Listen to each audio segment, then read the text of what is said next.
è stato intanto... Che tipo di lista è questa di FLI per il comune di Agrigento?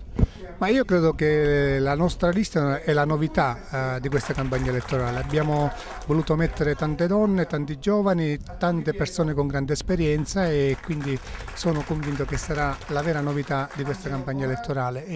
C'è tanta gente che sta facendo campagna elettorale con grande entusiasmo, con voglia di fare e quindi è una novità in questo momento di difficoltà, di antipolitica, trovare persone giovani che hanno così tanta voglia è una grande soddisfazione. Non ci sono uscenti, tutte persone nuove, tutti candidati nuovi. Questo cosa vuol significare?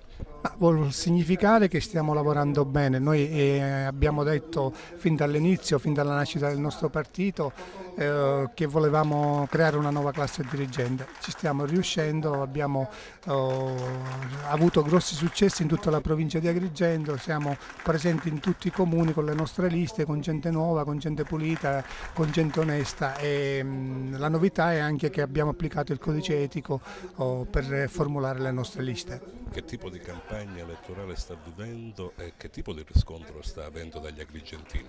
Voglio cominciare dalla seconda, un riscontro che si percepisce camminando in mezzo alla strada. Normalmente in campagna elettorale lo sguardo sfugge, invece stranamente non solo lo incontro, ma viene accompagnato da un sorriso, questa disponibilità. Arrivando qui un signore faceva footing davanti casa mia, mi ha detto: ma mi scusi, lei non è la signora Lobello? Ho detto sì, mi ha detto quanto anche in famiglia nel seguire quelle che sono oramai da un lato i confronti televisivi e dall'altro invece i temi che vengono affrontati, quindi riscontro davvero grande entusiasmo. E poi il grande entusiasmo in occasioni come queste, quelle di presentazione di lista, quella dei candidati che propongono i propri amici e i propri sostenitori, insomma c'è una grande voglia di partecipazione. C'è bisogno anche di comprendere bene che questa è una partita ed è una campagna elettorale particolare, bisogna votare per il candidato sindaco, bisogna mettere la X sul nome di Mariella Lobello perché quella X è davvero un per questa città che vuole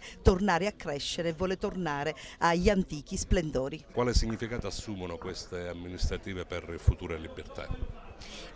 Diciamo che come tutte le elezioni amministrative sono uno strumento, un'occasione per consolidare e ampliare il proprio radicamento territoriale. Futura Libertà è un partito molto impegnato a strutturarsi sul territorio e molto impegnato a ricucire anche quella distanza che oggi c'è fra i cittadini e la politica, e questo lo si fa sul territorio, lo si fa nelle consultazioni amministrative dove la gente poi sceglie sulla base anche del rapporto continuo, quotidiano e costante della mediazione con i dirigenti politici, e noi crediamo che questo sia il cuore della politica.